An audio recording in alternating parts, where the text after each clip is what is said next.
The Indianapolis Colts boast a pass rushing group full of potential. Will Kwity Paye and Samson Ebukam take another step? Or will Laiatu Latu and Dio Dangbo burst onto the scene? And where does the Colts edge group stack up in the AFC South? Let's talk about it. Welcome to the Horseshoe Huddle Podcast presented by Fan Nation on SI.com, part of the Fans First Sports Network. My name is Andrew Moore, and as always, I'm joined here by my fellow analyst and co-host here at Horseshoe Huddle, Drake Wally. Drake, it's good to be back after a week off. Hopefully you enjoyed your 4th of July weekend, and honestly, I'm excited to talk about this group tonight. You know, the edge rushing group for the Indianapolis Colts probably has the most talent. We've said this about the wide receiver position, but I think the edge group has the most talent that really the Colts have had under the since Chris Ballard became general manager back in 2017. And really, it's a lot of young guys that are still hungry, still coming into their own. And I think obviously everyone wants to see what Laiatu Latu can do in a Colts uniform. But there are 3 guys that we're going to talk about tonight that had over 8 sacks last year alone. Yeah, and that was a really remarkable statistic because not only did the Colts set their Indy era, franchise record for sacks in a season, but they also were the only team to have 4+ guys with 8+ sacks, which brings you kind of back to what we were talking about before. Maybe even Anthony Richardson was drafted, and that's that you want something similar to what the Eagles had the year they went to the Super Bowl and lost to the Chiefs. They had 4 guys that were over 10 freaking sacks or something like that. So if you can bring that kind of, floor from 4+ guys, and then you bring in a guy like Laiatu Latu, it really makes an interesting combination for what you can do, especially at defensive end, which the Colts have wanted to have a guy like him for years. And then you add with the talent they've already got. It's pretty intriguing what they could do this year. Exactly. So tonight we're going to talk about this edge group. We're going to talk about the starters from last year. Can Kwity Paye take another step? He's done a couple of interviews recently and shared some of his goals. We'll talk about that. Samson Ebukam, who had a really big season last year, kind of been the forgotten man this season with a lot of talk of Paye and Laiatu. Of course, we're going to talk about the rookie for the Indianapolis Colts, and then Dio Dangbo. Where does he go from here entering the final year of his deal? And then so much more. So really appreciate everybody coming back to talk Colts football with us. The chat already getting us off to a hot start. Lindsey Mack from across the pond with a super sticker. Thank you so much for all of your support. Not sure if you're even able to watch us live. You're typically busy because you're of the time difference, but hey, we appreciate the hell out of you, Lindsey. Thank you so much. Truitt also with his nightly super sticker. Thank you so much for all of your support. And Truitt says, if the potential is realized, the defensive line or this edge group will enhance the offensive side of the ball. Very good. Very good. I think it's a positive prediction, and I don't think you're very far off there, Truitt. Thank you so much for all of your support. Of course, Stats Matt finally back, and he already texted me beforehand. He has plenty of stats for tonight to talk about this edge group. So as you guys keep filing in, please make sure to go follow us on all of our socials. As I always remind you, like Horseshoe Huddle on Facebook, follow at Colts on FN on X, and subscribe to the Horseshoe Huddle YouTube channel. Hit that bell so you know when Drake and I go live every Monday and Thursday night, or when our schedule changes, because it's the summer, we're doing a bunch of different things, so we could be on some random nights like this week. We're not going to be live Thursday night. Instead, we're going to be on Wednesday night. I'm heading up to my wife's side of the family, her lake, this weekend. Going to spend some time with them, so Wednesday night is when Drake and I will be live, not Thursday night, so make sure you tune in for that. And if you can't catch us live or on YouTube, Apple, Spotify, Google, wherever you listen to podcasts, we're on there as well. So make sure you subscribe, give us a 5-star review so we can reach other Colts fans just like you. So Drake, let's dive into these edge rushers. And I want to start tonight with Kwity Paye. The Kwity Paye coming off of a season where he had 8.5 sacks, was second on the team in sacks, but overall, his pressure numbers were down. His pressure numbers weren't the best for what you want to see out of a guy that's entering his 4th year, a former first-round pick, himself. Kwity Paye, we know he's excellent in the run game, and I don't think that can be understated. He's so valuable against the run. But as a pass rusher, you still want to see a little bit more out of Kwity Paye. The Colts did pick up his fifth-year option, so he is with the Colts for at least the next 2 seasons.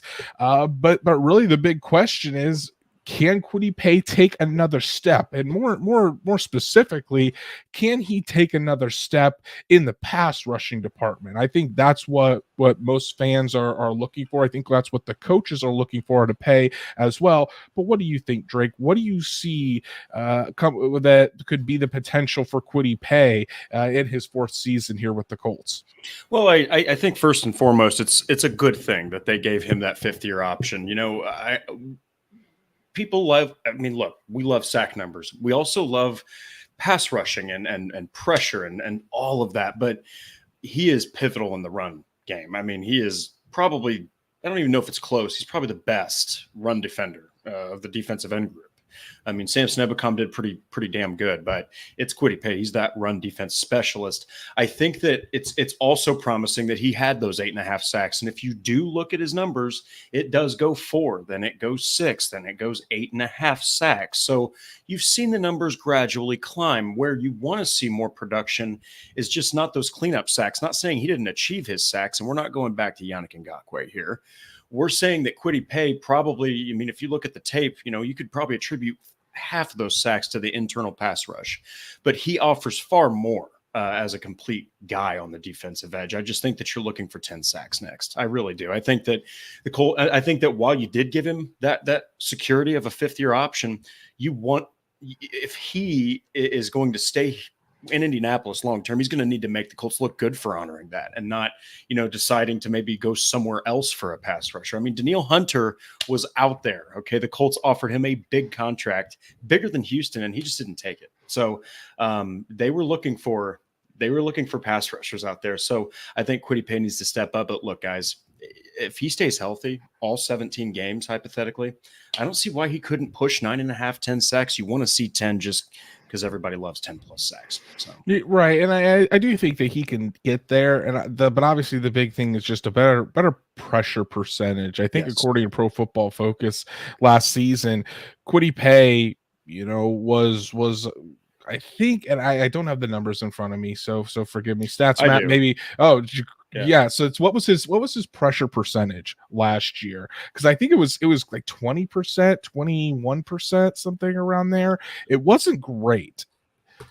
So Kwity Paye had 28 total pressures on 410 pass rushing snaps. So you're looking at about 1 pressure per, spitballing here, 14 snaps. Yeah. Okay. Which is just, it's also the lowest he had the lowest pass rushing grade of all of the defensive ends on the Colts with at least 20% snap count. So that's where I got mixed up. It was 28 total pressures on the season. That's just not good enough, especially if you're Kwity Paye and you're getting 60% of the snaps on the Colts defensive line. That's got to be better. And as Stats Matt says, with his first stats of the day, unit Stats Matt says the Colts defensive line unit as a whole in 2023 was 5th in sacks, 22nd in pressure percentage, 29th in hurry percentage, and 20th in quarterback knockdown percentage. So it does seem like when the Colts got to the quarterback, they were able to bring him down. 5th in sacks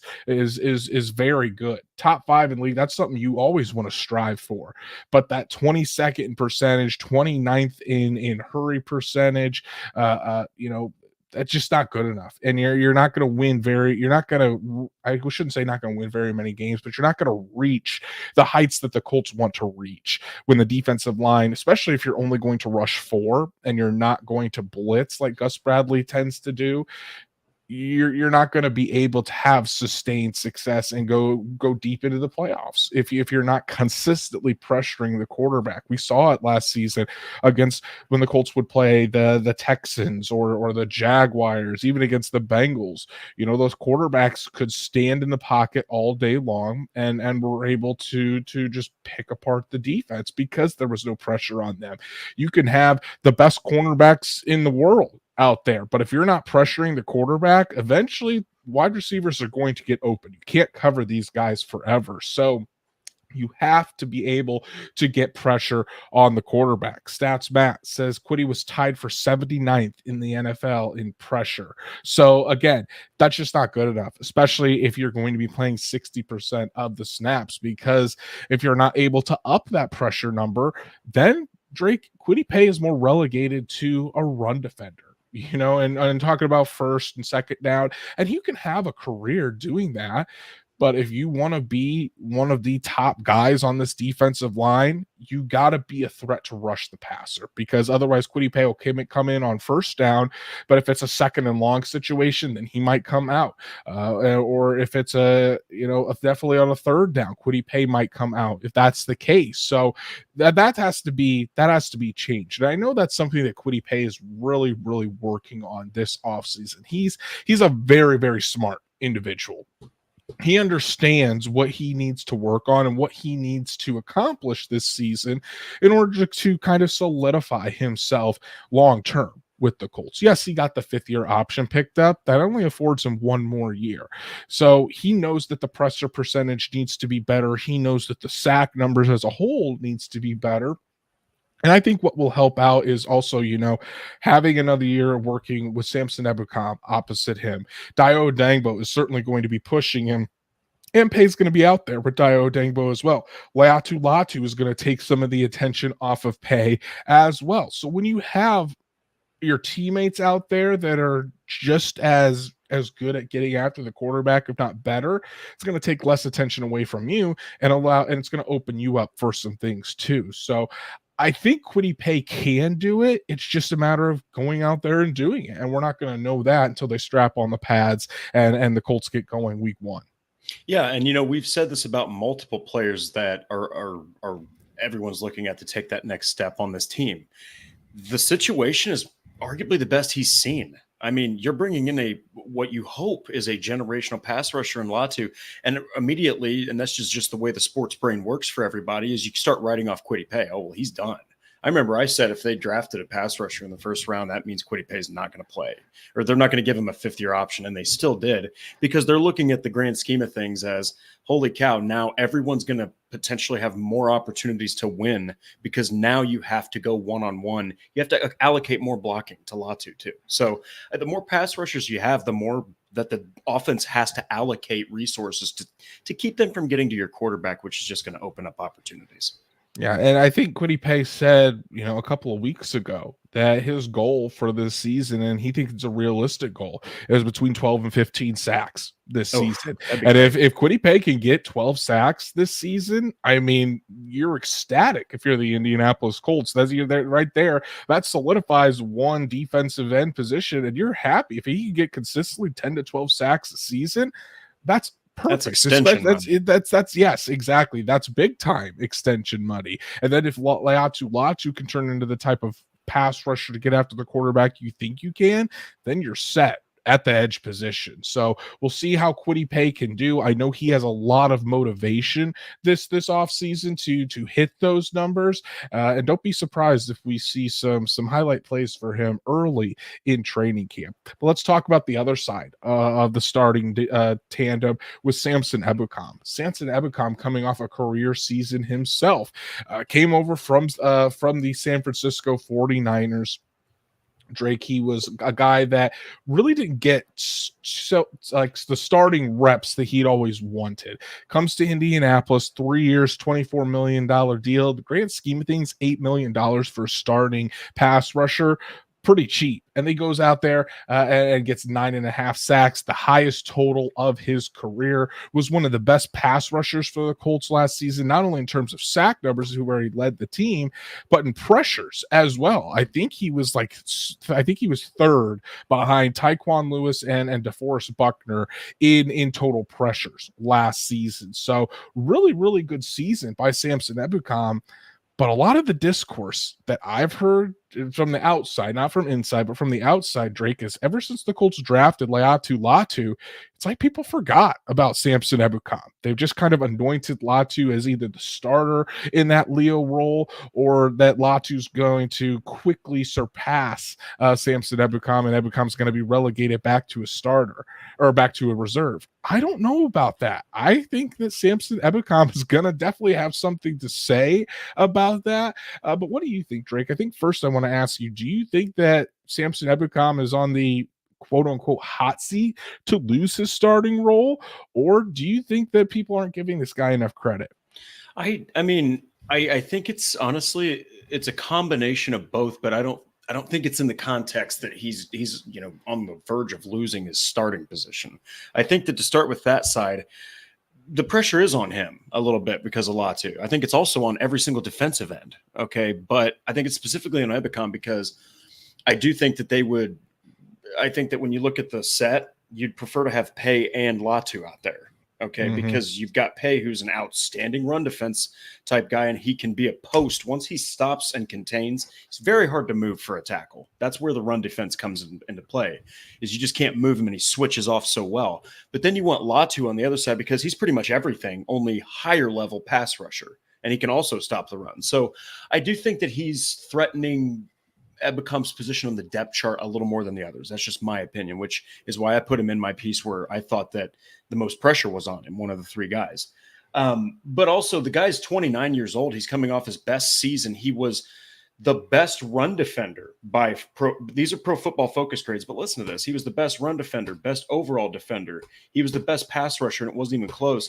He had the most pressures on the of all the defensive ends. And by the way, he was only behind DeForest Buckner in leading the team, which is saying something. So Ebukam is going to go out there and he's going to try to prove to everyone, I'm not giving up this spot and I'm worth the money. But also the Colts only are paying him $8 million. So I think that either way, you're looking at the Colts. If he ends up falling a little bit, he's not that expensive. But if he ends up just climbing, he's not that expensive, and he's doing it at a high level. So I think you can expect Ebukam to play like hell. And if he plays like hell and plays anything like he did last season, ladies and gentlemen, this is going to be a guy that is going to be hard to just remove from his starting position.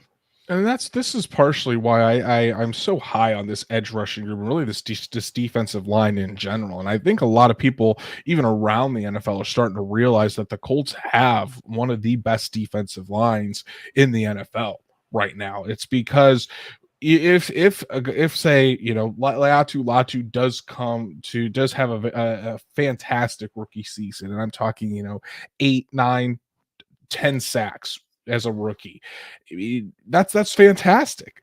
But at the same time, if he doesn't, you have a guy like Samson Ebukam that's there and has proven to be a quality pass rusher in the NFL. And Ebukam's not just going to lay over and allow Latu to just give this starting spot up to Latu. I also think that maybe we're putting too much importance on the starting role, because no matter who starts between Ebukam or Latu, neither one of these guys are going to be out there and playing 100% of the snaps at the Leo position. The reason the Colts are loading up on so many pass rushers is so that way they can continually rotate these guys in and out. So it wouldn't surprise me if you see a 50-50 snap, or 50-50 snap distribution between Ebukam and Latu, 50-50 between Kwity Paye and Dio Odangbo. Tyquan Lewis would have to be thrown in there as well. We're not going to see these guys play 85-90% of the snaps because, number one, that's just not how the NFL is. Really, every single team likes to rotate their pass rushers in, but the Colts want to keep these guys fresh. So that way, when they reach the fourth quarter, you don't have these guys with their hands on their hips, sucking in air because they've been out there just getting beaten down into the ground by offensive linemen for 3 hours. The constant rotation will keep these guys fresh, so that way in the fourth quarter, when pass rushers go out and make their money, these guys can pin their ears back and get after the quarterback and not only pressure and hurry the quarterback, but bring those guys down for sacks as well. So I don't really think I might be in the minority here, but I don't think Ebukam is in trouble. I really don't. I think Ebukam is still going to be an integral part of this defensive line, and whether he's out there first on the field in that Leo spot or not, I seriously think that he's going to still play at least 50-55% of the snaps, because he's that impactful for this defensive line. Stats Matt with the stat number 2 of the day. Ebukam was 16th in pass rush win rate and 3rd in run stop win rate. So not only is he a pass rusher, Drake, Samson Ebukam is pretty damn good against the run. So that kind of earns him those early downs. So you want to try it out for those early run downs, Ebukam and Paye. And then on the pass rushing downs, you could have maybe Latu comes in for Paye, or you have Odangbo out there for Paye, or do you have Latu come in for Ebukam on some to go opposite of Paye? The combinations that the Colts defensive line can have, or these edge rushers can have, that Charlie Partridge is going to be in charge of, coming up with these combinations, it's really endless. And you could be based on who the Colts are going up against, who's got the hot hand. It's really just going to be so many different factors that I think that everyone is going to have their opportunity to go out there and eat, including Samson Ebukam. Yeah, and look, until he shows any sign that he can't just continue to build off of that season, where, by the way, people, I mean, all he did was rotate in for the Rams and rotate in for the 49ers because of those elite pass rush groups he was a part of. He couldn't get any playing time. As soon as you hand this guy a starting job, I mean, he goes out there, 247 run defense snaps, plays outstanding. 450 pass rush snaps, plays outstanding. I mean, 703 total snaps, and the guy played outstanding. So it's going to be hard to just bump him from those snaps. He's going to play his ass off to continue to be at a starting level. And even if he does lose some snaps, I just don't, like you said, I'm just not afraid of him regressing back to that rotational role where the pre-Colts before they brought him onto the team. Now let's talk about the guy that he is going to be kind of peeking back at times at, and that is Laiatu Latu, Drake, the 15th overall pick in the 2024 NFL draft. The Colts think he was the best defender in the NFL draft. Didn't believe he was actually going to be there at number 15, and when he did fall, the Colts, it didn't take them long to turn in the card. And I think as more and more Colts fans have really dug into Latu, not only his stats, but they've looked at some game film, or they've looked into his story, into his medical history. That was certainly part of what I did, trying to talk to as many people as possible when I wrote my Rookie Files piece on him, and really that injury, that neck injury, is no longer an issue. And not only has he passed every single medical exam since it happened, since he was cleared, he hasn't missed a game since that neck injury in college. And he comes out with, I think it was 23 and a half sacks in his 2 years at UCLA, led all of college football in pressures, or was one of the top 5 in pressures. He comes in as one of the most polished pass rushing prospects that we've really seen, definitely the most polished in this year's draft class. So when you talk about all of that, and you look to see what could be with Laiatu Latu, really your expectations for him could either rise or I guess I should say this. I guess it's not hard to kind of start seeing your expectations for Latu rise. But before I ask you what your expectations are, I want to give a shout out to Alan here. Alan Grover from Connecticut, long distance, long-term Colts fan since 2002 when Freeney got drafted. Appreciate you, Alan, for your support and for tuning in to talk Colts football with us. Thank here you, on this Monday night. But Drake, I think we've talked about this before, but let's just dive into it again here and give it a little bit of a refresher. What are your expectations for Laiatu Latu for his rookie season?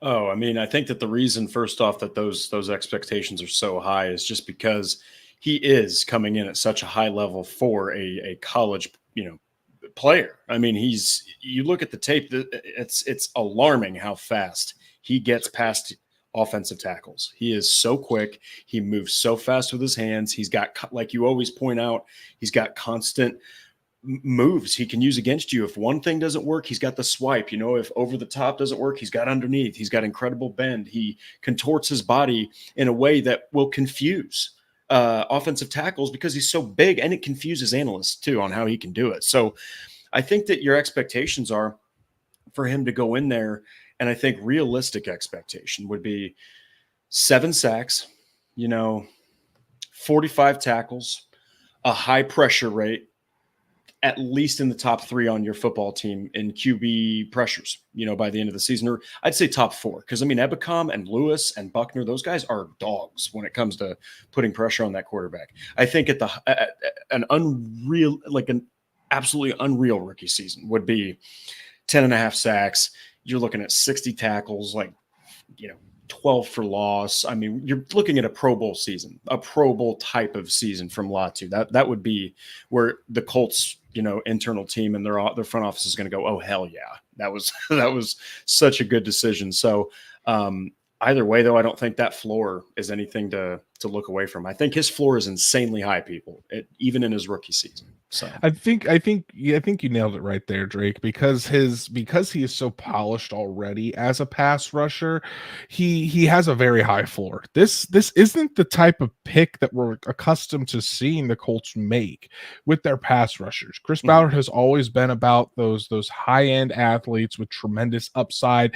They're kind of raw, but he believes in his coaches and the player to kind of mold into what they're projecting him to be. With Latu, it's kind of the opposite in some regards. He is still a high-level athlete. He had over a 9 RAS. I think it was 9.3 was his RAS. So he's still a fantastic athlete in his own right. You mentioned he's 6'5", 240 pounds, close to 250 pounds. So he's got really good size as well. But because he is so polished as a pass rusher, you turn on the film and it's really unlike any other player on the Colts defensive line with his plethora of pass rushing moves. He doesn't just have one that he goes back to over and over and over again. Now, if that same move is working, of course, you're going to continue to use it till they stop, but that's not how it works in the NFL. You use a move once and they're going to be expecting it the rest of the game. You have to have, and he's already talked about this publicly. He wants to be comfortable in his game, where if he goes out there, he's not really thinking about what he's doing. He can put counters on top of counters. So that way, if he needs to go 2 to 3 deep on those to get around an offensive tackle, he can do that. And we've seen it a little bit so far in the spring program.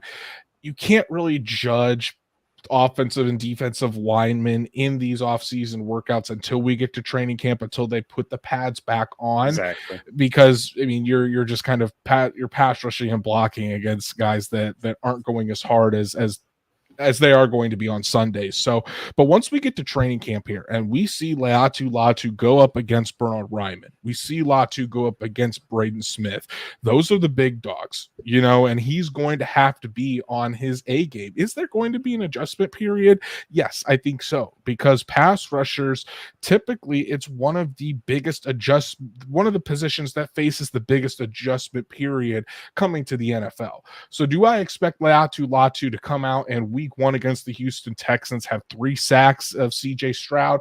Probably not, However, I do think because he is so polished already and because of his work ethic that we've already seen, don't be surprised if it clicks a little bit sooner for Latu than it does for other pass rushers. So you could see by midseason that switch flip where Latu is really starting to get consistent pressure on the quarterback. So that way, by the end of the season, all of a sudden you look up and oh shoot, Latu's got 8.5, 9 sacks, and you didn't even know it. And if that's the case, I think that right now he's either first or second in the odds to win Defensive Rookie of the Year. I think that's a good bet. I really do. I think he is going to be one of the top two options to win Defensive Rookie of the Year because he's so polished, because of the faith I have in Charlie Partridge to put him in those certain situations to really get the most out of Latu, even though he is still trying to adjust to the speed of the NFL game, the strength of the offensive lineman that he's going up against. Mm-hmm. I don't think it's going to be as big of an adjustment period for Latu as we've seen with other pass rushers in the past, not only with the Colts, but really around the league. So if that switch can flip about mid-season for Latu, I mean, good luck. I think we're looking at a very, very good rookie season and a very impactful rookie season for the 15th overall pick. Yeah, and real quick to put a button on Latu here, you've got a couple things to consider. First and foremost, he is walking into, what did we say earlier? Another great situation. I mean, good Lord, this guy is walking into the best defensive front we've seen the Colts have before Latu even came to the team. And now you're adding a guy that the Colts really feel like can take them to the next level in Charlie Partridge. Latu is in the best situation he could possibly have realistically been in. Okay, so that's the first thing, is I think he not only is his development probably going to be quicker, but it's going to be even faster now with all these studs around him to work with and rotational pieces like who we'll get to here. But also, and I'm not going to spoil too much, but please, people, go read Andrew Moore's rookie files on Laiatu Latu, because what you'll learn is, in short, this is a guy who has been through hell, told he was never going to do this again. Now he's here. You tell me this dude's not going to succeed in the league. Okay, I'm telling you, there is something to be said about a guy who's been through what this guy's been through, and he's at this point, and he's been perfectly fine since. So I'm pumped to see what Latu is going to do. And if for no other reason, just the immense potential in this defense with all these guys around him, it's going to be awesome, I think. Latu is all ball all the time. All he cares about is football and rushing the passer. Even in his introductory presser at the Colts complex, our own Jake Arthur asked him what other hobbies he had outside of football, and Latu just flat out said none. Football is his hobby. So he is his obsession with his craft. It's not only going to fit well within Shane Steichen's culture, but I think you're going to see sooner than later really that come out and Latu have a pretty big impact for this Colts defense. Now, because Latu is now a member of the Indianapolis Colts, that's definitely going to take some snaps away for some other guys, and you got Latu in the fold. The Colts picked up the 5th-year option for Kwity Paye. That kind of leaves the future and the roles for Dayo Odeyingbo and Tyquan Lewis kind of up in the air, Drake. Dayo Odeyingbo really had a career season last year. Simply put, 8 sacks, was fantastic rushing the passer, but you saw him take a big step back against the run. It's almost like when you turned on the film, Dayo Odeyingbo, all he cared about was getting after the quarterback, and he really didn't care. I mean, that was his sole purpose, and it cost him in the run game. Now, Tyquan Lewis, who we've thought as a guy that's a run stopper, he was not only good against the run, but he was fantastic as a pass rusher last season. But now you add Latu into it. It's another body in there and a guy that's going to take away snaps from these guys. Also, their futures. Dayo Odeyingbo going into the final year of his rookie deal. He doesn't have that 5th-year option that Kwity Paye had and was picked up by the Colts. Tyquan Lewis signed a 2-year deal this offseason with the Colts, but you look at this and he's not going to be a starter. So how much is Tyquan Lewis actually going to be out there? So let's start out with Dayo Odeyingbo, Drake. What do you think Dayo Odeyingbo needs to do this season, not only to maybe earn a second contract with the Indianapolis Colts, but just be able to have a sustainable role within this defensive line and not somebody that ends up being forgotten? I think he needs to really get a grasp on his play style, because here's the thing about Dayo in short. He's incredibly, almost terrifying as far as how strong he is. He's just a real problem right off the line. It's like trying to stop a locomotive, and especially if it's straight line, straight to that quarterback. You saw it in the New England game over in Germany where he had 3 sacks. I mean, he just ran through that tackle or whoever the hell was in his way. It seemed to not matter in that game. But here's the problem with Dayo is he's not a finesse guy. He's not a he's not an intricate type guy who has all these incredible techniques that are real, fluid, and he's just more power than anything. Okay, so I think that he needs to be able to have a little bit more finesse. I mean, the guy had 257 run defense snaps, but he was by far and away the worst run defender of the guys who had the majority of the snaps in this group. And he won't be better than Latu. I mean, Latu will probably be better than Dio. So in the run defense department. So I think that he's just got to get more diversity in his approach. He can't just be a power guy if he's going to stick around for the Colts, because the pressure's mounting for him too. Like you said, I mean, it's going to be tough for him to justify staying with the team if he posts another abysmal run defense season like he did, and his snaps will start getting taken away because of that. I think what helps Dio Dangbo in this instance is his position versatility, because he doesn't have to just be set at edge. The Colts would like him to play most of his snaps at edge, but because of Dio's size, it means he's 6'6", 280 pounds, really, really long arms. I think besides DeForest Buckner, the longest arms on the team. You can take Dio Dangbo and on those obvious passing down situations, you can move him inside next to a DeForest Buckner. So it not only it's not like you're trying to decide between who goes in these two spots between our three edge guys on this passing down. No, Grover Stewart typically comes out on those third downs, and you'd put Dio Dangbo in there to rush the passer inside. And then you have combination of Ebukam, Paye, and Latu on the outside. I think that definitely helps him be able to get on the field. But as you mentioned, Drake, he definitely needs to shore up his run defense. I think if he can do that while still keeping the pass rushing the statistics up, I think he's in the same boat as Kwity Paye, where he needs more consistent pressure on the quarterback. I think he only had in the low 20s of pressures as well. So the pressure numbers overall need to be up. But Dio Dangbo is not only fighting for a second contract with the Colts, he's trying to cash in on a second contract in the NFL, because if the Colts aren't going to pay him if he goes out there and has a really good season and the Colts aren't able to afford him, he could be looking for another opportunity somewhere else with a team that is going to offer him 12, 13, 14 million dollars a year, whatever it is. So this isn't about just his future with the Colts. It's his future in the NFL period. If he really wants to cash in on this second contract, he not only has to be a really good pass rusher, he has to show that he can, for his size as well, he should be a really good run defender. So I think that's definitely something to keep an eye on with Dio Dangbo. I think it's something that he has been working on as well. So it's going to be interesting to see just kind of how that plays out. He's certainly going to push Kwity Paye for snaps on the defensive line. And if Odangbo can increase those pressure numbers, and if Paye kind of stays stagnant, things could get really interesting out there at the strong side or the big end for the Colts. Yeah, and at the end of the day, you just want Dio to continue to progress, because he did miss, almost his entire rookie season. I mean, so he's a little bit behind the eight ball. He's not really going into year it'd be 4 at this point. Yeah.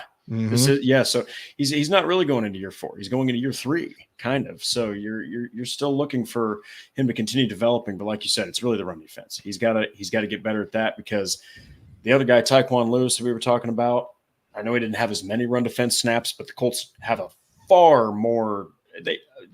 I think they have a far better grasp on what he can do. He's coming off of arguably his best season.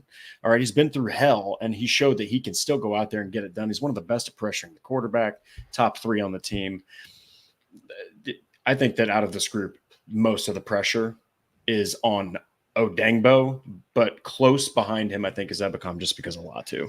I would agree with that. And then with Tyquan Lewis, I think Lewis and the Colts both know his role with this defensive line, and it's as a rotational piece. Your Tyquan Lewis isn't going to be pushing for starter snaps, but he's going to be one of those 5 guys, one of those 9 guys all together on the defensive line that the Colts are going to rotate in and out to keep those guys fresh. So he may only get 15 to 20 snaps at most during during a game, but he's going to make the most out of those 15 to 20 snaps. The Colts brought him back, I think it's $6 million per year on a 2-year deal. And he's been with the Colts his entire career. So you know what you're getting from Tyquan Lewis. You're just getting a guy that's consistent. When he comes in, he's going to put pressure on the quarterback. Maybe not do anything flashy, maybe not go out there and have a 2 or 3 sack game, but Tyquan Lewis is going to go out there, do his job, and do his job well. So I think when you have those types of guys, that veteran presence on the defensive line and that edge rusher, you can't have enough of those guys. So I think Tyquan Lewis's role is pretty solidified on this team. And again, he's not going to be a guy that gets a lot of snaps, but he is going to make the most out of his snaps. And the injury rate in the NFL, last time I checked, it's still a 100%. So there's going to be times where these guys go down throughout the season. To have a guy like Tyquan Lewis as a backup and a rotational piece that can come in and fill in and get a good amount of snaps when his number's called and be productive, that's all you want. That's all you want. So I think the Colts are really happy to have a guy like Tyquan Lewis, and I think Colts fans can rest easy that if someone like a Kwity Paye or a Dio Adembo goes down, Tyquan Lewis can step in and the Colts aren't going to miss a beat. Yeah, and even if just for a simple breather, like you said, he's not going to miss a beat. You want consistent pass rush, and that is just a guy who's plug and play. Boom, he's going to give you everything he's got. He's in that NASCAR package like you talk about. Expect a lot of 94 on 3rd and long. Yeah, and it's the stats map for his final 2 stats of the day. He says Charlie Partridge's defensive fronts finished top 3 in sacks each of the past NCAA seasons, and in 3 of those years, his defenses were top 10 in yards per carry allowed. So it's going to be interesting to see what Charlie Partridge does and his impact on not only these edge rushers, but on the pass rush or on the defensive line as a whole for the Indianapolis Colts. So Drake, let's continue what we've been doing with all of these positional previews, and it's now time to look and compare the Colts edge rushers with the rest of the AFC South. And when you look here, there's a lot of big names again across the AFC South. We went through the top 4 with the Colts: Samson Ebukam, Kwity Paye, Dio Adembo, and Laiatu Latu. Put Latu 4th because he is the rookie, still has to go out there and prove himself, but it wouldn't surprise me if Latu quickly ascends this list and becomes one of if not the best pass rusher that the Colts have. Then you go to the Houston Texans, who made some big moves. They grabbed Danielle Hunter from the Minnesota Vikings, and in fact, the Colts offered Danielle Hunter a pretty hefty penny, more money than the Houston Texans did, to come to Indianapolis. But Hunter wanted to go home, wanted to go back to Texas, so he becomes the top pass rusher there with the number 3 overall pick in the 2023 NFL draft, and Will Anderson Jr., who had a really stellar rookie campaign as well. The Texans, fresh off the beat, actually, Jerry Hughes signed with the Houston Texans today to return for his 15th season in the NFL, former Indianapolis Colt himself. And then the Texans also grabbed Derek Barnett from the Philadelphia Eagles as well. I thought about putting Danico Autry on this list with the Texans, but we'll save Danico Autry for when we talk about the defensive tackles on Wednesday. But the Texans, definitely a formidable edge group there. The Jaguars, really heavy at the top. Josh Allen, one of the best pass rushers in the NFL. I think he had something like 17.5 sacks a season ago for the Jaguars. One of the best pass rushers, bar none. And then with the former number 1 overall pick, Trayvon Walker, who is starting to come into his own as well. But after that, Drake, Travis Gibson and Miles Cole, pretty much unknowns. Cole's a rookie. Gibson didn't really produce last year. So the Jaguars, very top heavy in their edge group. The Titans, not much to really talk about here. Harold Landry is obviously a threat and has been a threat for years. But after that, Arden Key has been up and down. Rashad Weaver, Jalen Harrell are kind of unknowns. So the Titans definitely, I think, when you look at this group, are a step below the rest in the pass rushing group. But what do you think, Drake? When you look at the rest of the edge group from the AFC South, what are your first impressions? When you look at the Titans, Harrell's a rookie. Weaver's more of a, he's like he's a low-end rotational piece. And so then Arden Key, like you said, he's kind of been a plug-and-play veteran, but he does play at a high level at times, and there was a time when I thought the Colts should pick him up. So I am a little bit higher than most on Arden Key. And, of course, Harold Landry III, he's just a hell of a player. But the Titans, they've got some work ahead of them, I think, for the defensive ends. And a lot of that pressure is also going to come from the interior with Jeffrey Simmons. So, but then you get the Jaguars, Miles Cole, another guy I thought the Colts might draft just for depth. That's another rookie. Trevis Gibson, he's kind of really similar to Rashad Weaver almost in every single way. Travon Walker, like you said, he's kind of on the up and up. And Josh Allen, I mean, he is him and Danielle Hunter right now are arguably the two best pass rushers in the entire division. But then you got Barnett. He's a super veteran. You know, he's really on the, I think he's starting to get into the end parts of his career. Jerry Hughes seems to also be doing the same, but also not at the same time. Just keeps on finding jobs, man. The dude just doesn't stop. Will Anderson and Danielle Hunter, that's going to be a terrifying duo. I think that's going to be a really interesting type of pass rush. But then, of course, the Colts, they've got great depth. And we kind of said this with the offensive line too. We said this with the tight ends. It just, as a whole, they look like they've got the most complete, especially when you consider the Jags and Titans, because after those first two names, holy cow, it becomes kind of like an abyss. Yeah, I don't think there's any argument that Danielle Hunter and Josh Allen are the two best pass rushers in the division. I think there's an argument that these guys are both top 10 pass rushers in the NFL at the moment. The Texans, I think they have the best starting tandem in the division, with Hunter on one side and Anderson on the other. But when you look at the group as a whole, you know, I think from top to bottom, the Colts probably have the most depth because, again, and this is kind of what we talked about with tight end, because we looked at the tight ends and we said that it's Evan Ingram and Dalton Schultz there at the top with Chigabe Awuzie there. But then the Colts probably had the three next best tight ends in the AFC South. It's kind of what we're looking like here. You know, Danielle Hunter and Josh Allen are 1 and 2, depending on how you want to rank them. Harold Landry is probably next on this list, close to Will Anderson. But the Colts from top to bottom probably have the deepest group altogether. Maybe the Texans might have something to say about that. I think it's close, but I think when you're looking at what Kwity Paye, Dio Dangbo, and Laiatu Latu can do this season, on top of what you're getting out of Samson Ebukam,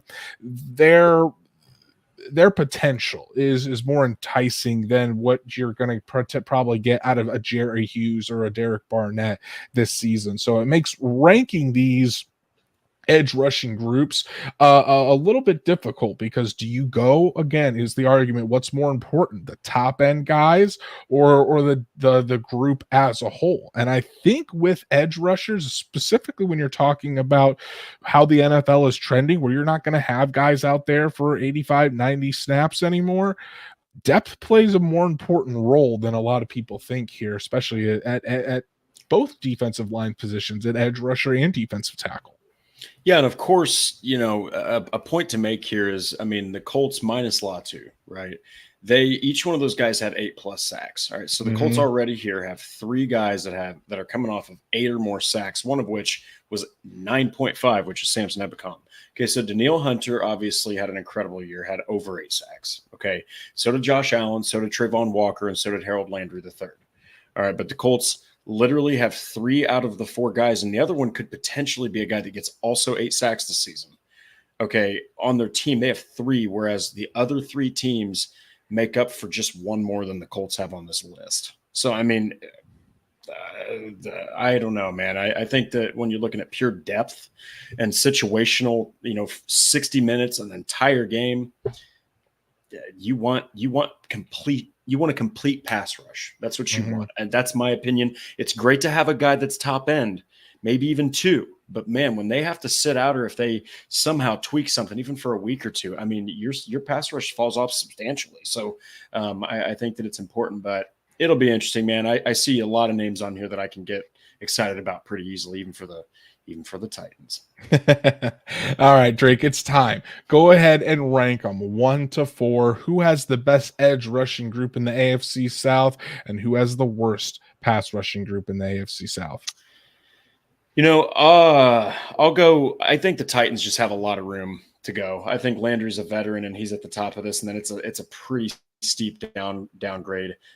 Jury's still out on Harrell, so they'll get 4th. I'm actually gonna put okay, so this is gonna be maybe a hot take, but I'm gonna put the Texans as 3rd. Oh, okay. Because Travon Walker's coming off of 10.5 sacks. I mean, he's coming off of a great season. Allen is coming off of a better season than probably any of these guys. Will Anderson Jr. had 7 sacks. He's going to become that generational guy. I don't think there's any doubt about that. But Jerry Hughes, man, that decline is going to hit at some point like a ton of bricks. I mean, he's going into 15 seasons.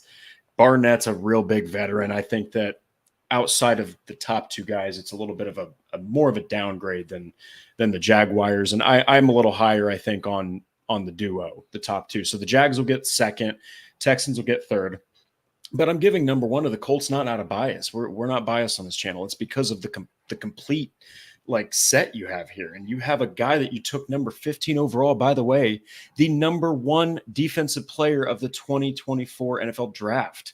Okay, so that's your 4th best guy. That's pretty good. I'd say that's pretty fantastic because, I mean, Will Anderson Jr., when he was drafted, wasn't he starting?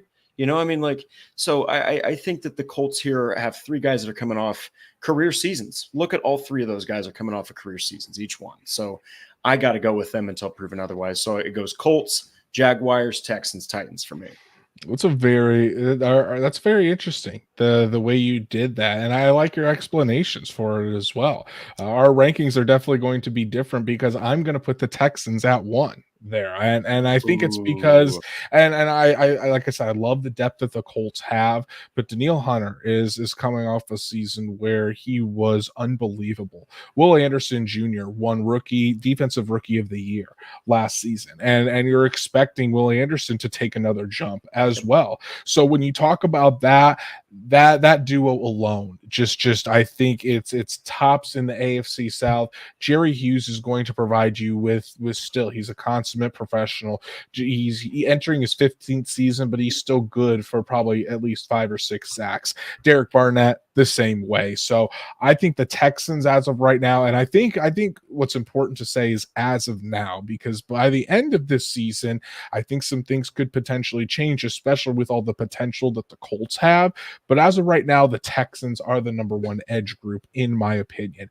Then I'm going to go to the Jaguars just by a slight edge, because I think Josh Allen is still going to put up tremendous numbers. Travon Walker, I think he could take another step and get into that 12 to 13 sack range. And because of that, that's what puts them just a slight edge over the Colts. However, and I may look like a fool putting them 2nd, but if one of those guys, if Josh Allen or Travon Walker gets injured, the Jaguars are razor thin. They have 0 depth at edge rusher. So if any one of those guys has an injury, the pass rush for the Jaguars takes a tremendous hit. And then I'm going to put the Colts at 3rd, just simply because as of right now, they just don't have an elite guy like a Danielle Hunter, like a Josh Allen. I think Samson Ebukam I think really all 4 of these guys could take a leap. I think Samson Ebukam could be at double-digit sacks. Kwity Paye, double-digit sacks. I think Dio Dangbo could be close to double-digit sacks. And Laiatu Latu might surprise us and get double-digit sacks as well. Do I think all 4 are going to get double-digit sacks? No, I don't think that's realistic. No way. But you could see a combination of one of these guys gets 13.5, another gets 11, another gets 10, and another gets 9. I really could. So all that combination right there, that puts the Colts at 3rd by, again, just a slight margin. And the more I talk about this and the more I think about it, the more I want to put the Colts at number 2. And I think by the end of this season, the Colts will be there at least at number 2 in the division. And then the Titans, they've got Harold Landry and a bunch of guys. That's just pretty much how you have to put it. The Titans are beef up the interior. Jeffrey Simmons, like you said, Drake, is certainly going to help. Oh yeah. But a lot of these guys have guys on the interior that'll help. The Texans have Danico Autry. The Colts have DeForest Buckner and Grover Stewart. The Jags have Eric Armstead, who came over from the 49ers. So that doesn't really it's it kind of cancels it out for the Titans. So in my opinion, it goes Texans 1. I'm gonna go Jaguars 2A, Colts 2B. I've kind of talked it into myself. Basically a tie there at number 2, and then I'm gonna go for the Titans at a distant 4th as far as our AFC South rankings go. But I think you're starting to see a trend. You've got a lot of young, athletic quarterbacks in this division, Drake. So you're going to need fast, athletic pass rushers to bring these guys down. So I think that's what we're seeing out of these AFC South teams, and you're just going to continue to see these teams make sure they beef up their defensive lines to go after these young quarterbacks. That, CJ Stroud, fantastic season last year. We know what Trevor Lawrence is capable of. Anthony Richardson has all the potential in the world. Will Levis, the jury's still out on Will Levis, I think. But again, if Will Levis can put it all together under Brian Callahan, you're looking at a guy that can be a solid to really good starter in the NFL. So in order to combat those guys, get pressure on the quarterback and bring them down before they can pick apart the defense. Yeah, I mean, each one of the guys you just mentioned, they can, it's been proven in some way that they can hurt you. I mean, look, I know Will Levis, the jury's still out, but he pushed the Colts to the brink in that overtime game, and he played like an absolute animal and just would not go away. Then you've got Lawrence, who can dice up your defense and is mobile enough, and back to Levis, he can throw deep, and if you give him time, he can take the top off your defense and run. And then you've got CJ Stroud, who's laser accurate, can dice up your defense. And of course, Richardson, you have to be able to get pressure on him so that he's not just, launching it downfield and running away from everybody. So it is imperative in today's NFL to have pass rushers and have a prominent pass rushing group. But man, in the AFC South, your quarterback's either athletic, razor sharp accurate, can throw the ball down the freaking field, or he's everything in one. So it's just, you absolutely need pass rushers in this division. The potential for the edge group of the Indianapolis Colts is sky high. And if they put it all together with Charlie Partridge at the helm, boy, this group is going to be scary in 2024. So that's our show for today, guys. Really appreciate everybody tuning in to talk about the edge rushers with us. A lot of fun guys to talk about and what they could potentially accomplish in 2024. I want to give a shout out to our 2 super chats of the evening, Lindsay Mack and Truitt. Thank you all so much for all of your support, and everyone else that tuned in tonight to talk Colts football with us. If you haven't done so, please go follow us on all of our socials, like Horseshoe Huddle on Facebook, follow at Colts on FN on X, and subscribe to the Horseshoe Huddle YouTube channel. Hit that bell so you know when Drake and I go live every Monday and Thursday night, or like this week when we're going live on Wednesday. Wednesday we'll be back to talk about the defensive tackle group for the Indianapolis Colts. So make sure you tune in there. And if you can't catch us live, we're on YouTube, Apple, Spotify, Google, wherever you listen to podcasts, we're on there as well. So make sure you subscribe, give us a 5-star review so we can reach other Colts fans just like you. And shout out to my beautiful wife, Danielle, for her nightly super sticker as well to round us out for this evening. Drake, I know we were off last week for the show, but you didn't take a moment off from writing. You maybe take a couple days off from writing, but you had a lot of pieces out there on horseshoehuddle.com. Tell the people the highlights so they can go check it out. Yeah, so a couple ones that I really had a lot of fun writing are 3 under-the-radar Colts with potential value, 4 Colts that form a potent offensive threat, and 3 Colts with the most to prove. So go check those out amongst the rest of the awesome pieces on our channel. Definitely go give those a read. For myself, Rookie Files is definitely taking off. Had Tanner Bordolini's Rookie Files last week. That was a fun one, seeing how he grew up in Packer country, went to the offensive line factory in Wisconsin, and is now with the Indianapolis Colts. And then Anthony Gould dropped that one this morning. Raised in an Army family. His mother was in the Army, and he moved all around the country just to realize his dream. So that one was really fun to write as well. So make sure you check that out. And as Drake said, all the other fantastic writings by our staff at horseshoehuddle.com. Go follow Drake at DWalsterDrake. We'll get it up here right now. And then you can go follow me at Andrew Moore NFL. And we'll be back Wednesday, guys, to talk about the defensive tackle position. DeForest Buckner, Grover Stewart, Raekwon Davis, and why this group could be even better in 2024 than in years past, which is kind of hard to believe. So you'll want to make sure you tune in on Wednesday night to hear that conversation. And besides, what else are you going to do? It's the dead point of the off season. Right. So everyone, enjoy the rest of your week, and we'll see you right back here on Wednesday night to talk more Colts football with all of you.